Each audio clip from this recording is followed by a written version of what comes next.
আপনি যদি আমাদেরকে মাফ না করে আল্লাহ বলেন আমরা কার দরবারে যাইব? উপরে থাকবে ময়দানে আল্লাহ কত মানুষের মাথাগুলো মগজে আল্লাহ গলে গলে পড়বে।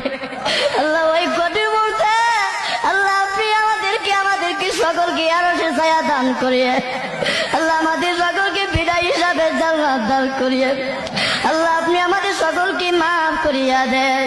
আল্লাহ মৃত্যুর আগে আসার আগে আগে আমাদের সকলকে মাফ করিয়া দেন। আল্লাহ কবরবাসীরা দুনিয়ার আল্লাহ যদি আমাদেরকে বলিস না, বাড়ি গরু ভাইয়া চলে যাবো ভাইয়া যখন পারবে আমাদেরকে বলিস না। আল্লাহ আমাদের মাথা ভিতরে খবর আর আজাব দিয়ে